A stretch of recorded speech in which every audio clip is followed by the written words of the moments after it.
So, this is our first stop sa ng ating lakbay-aral or benchmarking. So, before we start, I would like to ask you to please stand up for our opening prayer. I lead me at the Annalyn.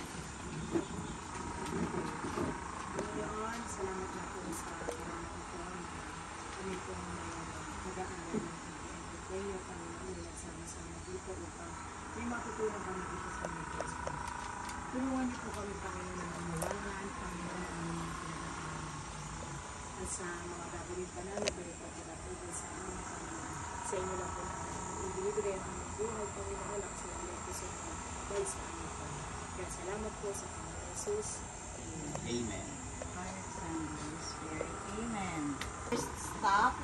So, welcome to Myrtles Agricultural Farm. Tayo po ay nasa Barangay Ilayang Lupay, Lucena City. At para po bigyan po tayo ng welcome remarks, nais ko pong ipakilala ang the dashing the Troy Montero of Lucena City, Mr. Kel Trevino.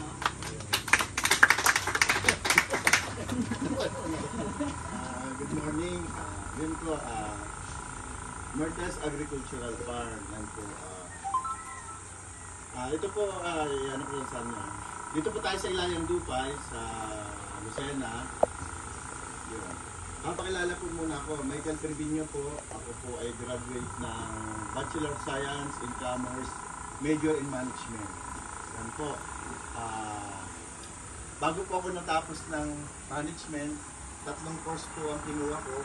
First year ako po in nursing, second year accounting, at natapos po ako ng pagdating 3rd year, 4th year management po ako. Pero tapos po yung 4 years. Kaya po, yun, iba-iba po yung aking course, pero nagtapos naman tayo kahit pa paano. Hindi po tayo agriculturist, management po ang aking major. Ako po ay president po ng LSA Quezon. Ibig sabihin, Learning Site for Agriculture. Yun po, katulad po ni Tutor, isang LSA at Farm School. President po ako dito sa Quezon. President din po ako ng Tadhana Community Farmers Association. Vice President ng Araka. Chairman po naman ako ng KAPSI dito po yan sa city ng Lucena. Sa KAPSI po, Tanggol Kalikasan. Marami po. Yan po yung aking mga naging officer po ako. Kahit hindi naman po ako magaling magsalita sa una, hindi rin po ako pero napipili lang po nila ako. Siguro wala po ba may lagay. Kaya siguro, yan po. Bukod pa dyan, marami pa po akong mga officer na pinag-ano. Kung iaano nyo po, kami po ay nagsimula ng mga ano. Pakikita ko na yung po. Yan po, ito po yung anak ko. Yan po si Martel.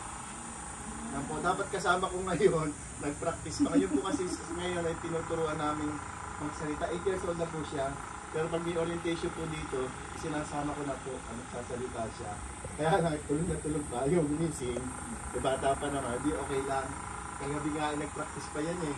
Yung po sinagsasalita na hindi nagbabasa eh. Gusto nyo gano'n. Yun po, ito pang mga estudyante po namin. Dito po si... Saan ba dito? Ayun, ayun siya. Nagtuturo din po dito yan sa agro-interest. Ito po ay 3 batch na po. Opo. Bali, parang apat. Last year yan. Sabay-sabay ko rin pina-graduate po sila dito sa June. Ayan po. So, i-play ko na lang po. LSA po kami at isa pong test na farms. Ano bakit isang linggo lang pagitan? Nung ako po nag-a-apply ng LSA, ramdam ko na ma-approve ako, nag-a-apply na rin ako sa TESDA. Kahit wala pa yung papel ng LSA. Kasi yun isa po sa requirement Magic Farm School eh. Kailangan may papel ka ng FBS na tinatawag, yung training mo doon at yung LSA na papel. Ayun po. Tapos ngayon ay nakapag-produce na po kami ng 10 batches plus 5, magiging 15. Matapos po hanggang po. In 2 years po. Nung sabi ko po ako management graduate, hindi po ako agriculturist, nag-start po ako ng ako po ay may bakery. Ako po ay 9 years na nag-bake, nagtrabaho po sa ibang bansa. Yun po, cake decorator. Bago nang nagtayo dito ako dito sa Pilipinas, mga wedding cake, yun kami pong gumagawa ng mag-asawa. Matagal din po. Kahit po commercial bread, yan po ginagawa ko rin. Kaya lang ngayon, medyo natenga na, matagal-tagal ng bakante eh. Tapos, nagtayo din po kami ng marketing at isa pang tracking. Bukod po yung marketing, tracking din po ako. Nagkaroon po ako ng, kwento ko lang po sa inyo nung ako po kasi nag-marketing po, lamban po yung negosyo ko, 2018 hanggang 2018. Di ba nauso yung minamatay? Ay damay-damay lahat. Dami kong empleyado nun, may mga 30, gano'n. Iba't ibang lugar, may mga sakyan ako. Ay nangyari yung gano'n, nadamay, lahat ng maglalambanog, tigil. Isang tao kami tigil. Kasi habang kami, kasi baksak na kami noon, ang ginawa ko, yung mga sasakyan ako, nag-tracking ako. Yun na kami ayabang ko. Kasi sa umpisa naman, hindi ka papabiyahin na marami, susubukan ka. Yun po, nagdire-diretso. Isang taon po akong nagtatrack, 2 taon. Tapos na, nag-pandemic naman, napatigil na naman. Ako po ay, nung ako'y nagtatracking, ay siguro 30 to 50 sabon. Ang meron ako, hawak ko po ang Carmona, Lipa Batangas, Binyan, mga lasad. Kami walang ginagawa sa bahay, kami mag-aama, yung aking mga anak. Sa bahay lang naman nagbebenta kami ng garden soil. Pero yung garden soil na yun, araw-araw nakakabenta kami mga 50 to 100 sacks everyday. Kami na di ba nauso nun? Pati nga yung, ano nga ba yung Mayana? Yung isang ganit 30 pesos. Ayan, dali naman patubo nun. Ako nagtanim muna sa milot, ang nagtanim ako na marami. Iba't ibang variety siguro. 30 variety. Tapos kaya lang ng pat. Pag nagkakatano, sabi namin 50 subo. Ay, ang bili. 30 pesos. Kasi nung pandemic, kumikita kami. Tapos doon, nagtanim na. Doon ako nagsimula. Nag-video kami sa, lumaban kami ng video. Ang tawag doon namin. Yung nilabanan ko na. Parang sa mga gabing parang ng views o likes, parang ganon. Marami naman akong kaibigan. Siyempre, gagamitin mo rin yung connection mo. Nanalo tayo. Kaya nga 3,000 lang pinanalunan namin. Ano lang yung load pati. Nag-enjoy lang naman ako. Yung po, nung simula nun, nag-aral ako. 2020, nag-aral po ako sa UNISPAR ng Organic Agriculture Production. Ayun po, yun ang unang-una kong training na pinag-aralan, NC4. Yun po ay parang nag-enjoy. Hindi yung mga bata, mga naedad na po yan, mga kasama ko kitchen, PJ Plantation, yan, Habiling Farm, Beatrice Farm, yan ang mga kasama namin. Naging mga farm school pati. Nag-enjoy, nabuo yung aming Tadhana Association, ganun po.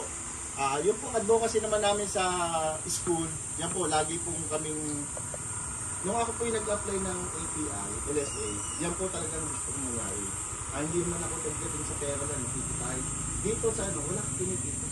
Totoo lang. Kaya lang, explain ko. Ang sa farm, laging abono. Simula umpisa. Kaya makikita mo, hindi pa ganun ka-develop, kailangan mag-publish ka ng iba. Kasi pagdating sa farm, lagi kang lugi. Ayan po, katulad po nito, pag may nahingi po sa amin tulong, mga school, Sacred Heart, Kota National High School, Ilayan Dubai, Kalahican, binibigyan po natin ng ng mga tulong na pati yung pagpopromote ng agriculture, yung mga training na counting, speaker, nagbibigay tayo. Pag may taon to, yun ang kauna-una ako ng intern. Ginawa ko, nagpagawa po ako ng isang maliit na para masarap. Ito pong, ako pinakakakuha baga, hindi po basta-basta dinadala ng isang farm ng intern. Ito po ay galing sa LSPU, Laguna State Polytechnic University. Hindi po dinadala. Ang mga dadalan po nila, katulad ng Bukit Amara, malalaki po Ako po natutuwa at bakit ako'y napili. Kasi iba daw yung approach ng aming hindi naman kami sa production Kami po sa mamaya explain ko po sa inyo. Ito po kayo explain ko po sa inyo yung discarte mo ng aming farm. Ayan po. Pero yung Kahit ako yung kulang sa facilities, ang ginagawa ko po, yung 30 days po nila dito, hindi maaaring sa isang linggo, wala silang pupuntahan. Ayan po, pinapunta ko sila sa aquaculture. Ito yung mga crayfish. Pinag-aral ko rin po sila ng, ako po yung active sa tourism eh. Yung mga food tourism, mga ganon. Minsan ina-injit sa akin, bakit ako lagi nabibigyan? Kasi ang diskarte ko po, pagdating sa mga opisina, ako po mismo ang lumalakad sa mga. Ang ginagawa ko yung kasi, ikaw na sa opisina, hindi lahat ng nasa field, kung kilala mo, ikaw mismo magpapakilala sa kanila.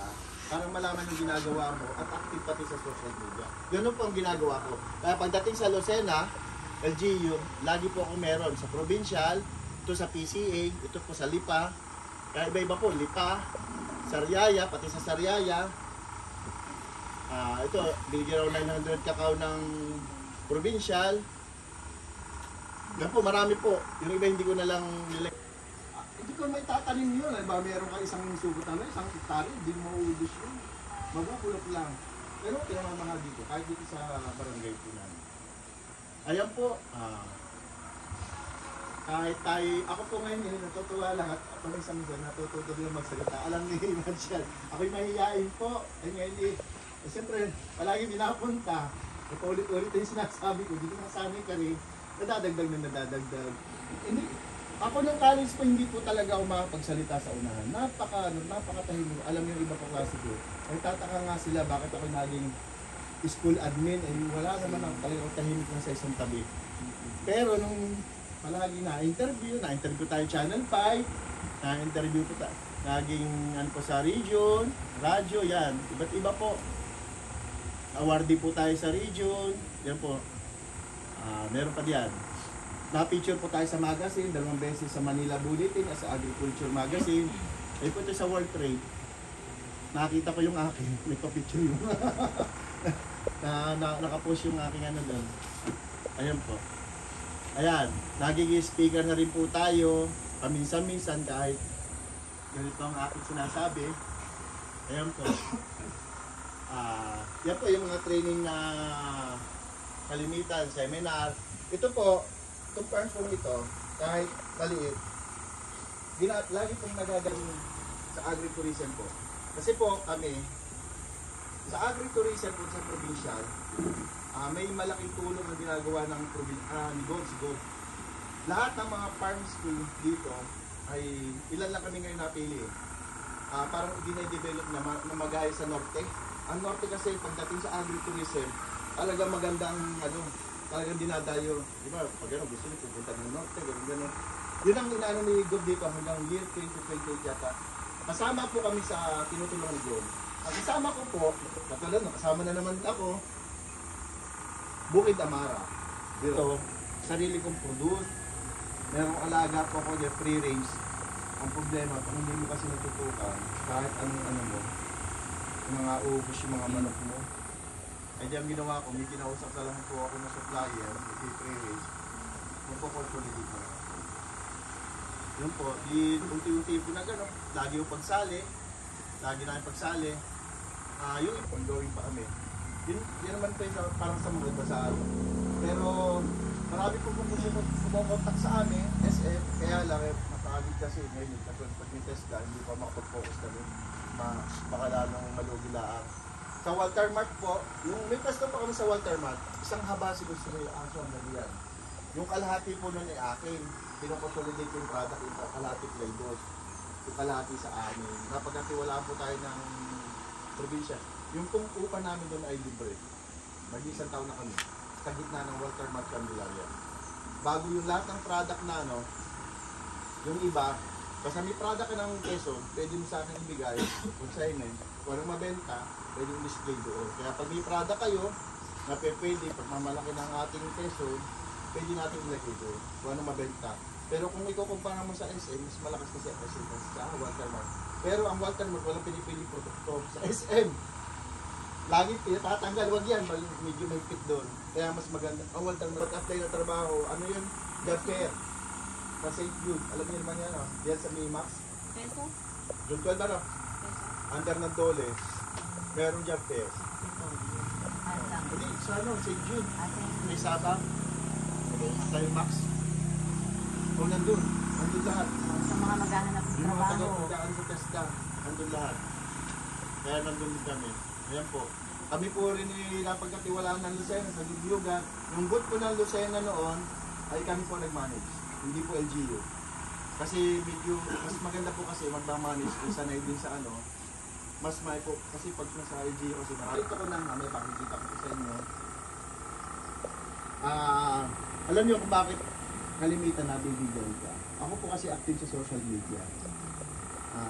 Yun po ang ginagawa ko lagi pag ako'y nagpo-promote.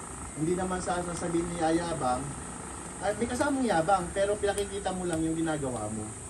May din akong pa-vlog-vlog, ang bawa ko ano nandito sa farm, meron akong talim na ano, kaya yun ang aking ano, pagdating sa marketing.